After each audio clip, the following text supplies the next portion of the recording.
how did the Lovings first come into both your lives? Was it the script or was it the documentary, which I'm told by many people I need to see? You should see it. It's great, and it's a good companion piece to the film. The Loving Story by Nancy Bursky. That was the first thing I was approached with in 2012, and that was the first time I'd heard about Richard and Mildred. I'd been sort of intrigued by the Loving case, so I sort of tried to find out more information about the couple. And I was sort of very surprised that there wasn't that much information around. But I did happen upon Mildred Loving's obituary. And I was quite sort of shocked and saddened to feel that they weren't more well known, you know, considering what they'd achieved. But then when I saw the documentary, I thought not only were they extraordinary, but they were extraordinarily loved. And that was such a beautiful love story.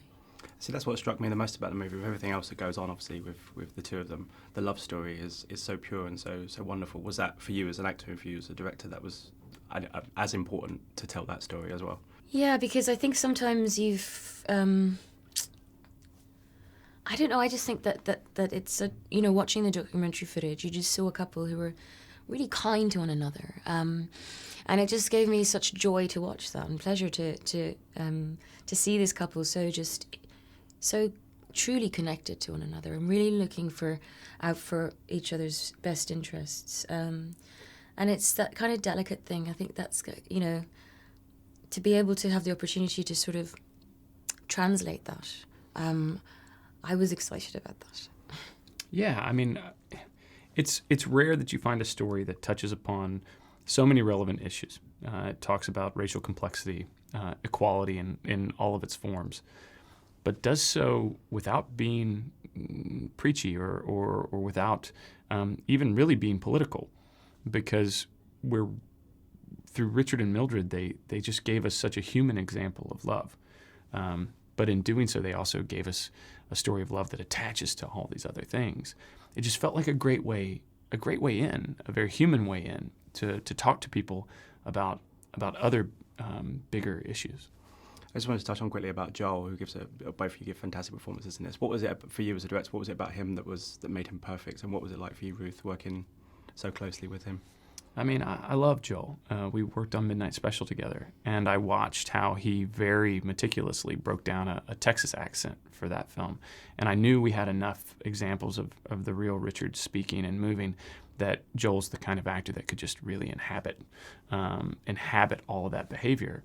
But also, he's just a nice guy. He's just a great guy. He's somebody you want to be around and talk to and work with.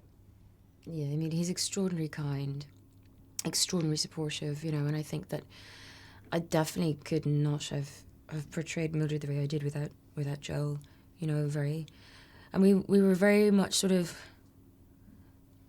knew that we were both involved in something super special, and we both deeply love and respect Mildred and Richard, and I think that we knew that this was something that we were doing together, and I've really felt super supported by him, and it's just someone who's lovely to be around and who's a joy to work with, a joy to be on set with, and I think that was important because that was the nature of their relationship as well, so that two people who genuinely liked one another. Absolutely. He pulls off the blonde hair pretty well as well, doesn't he? He does.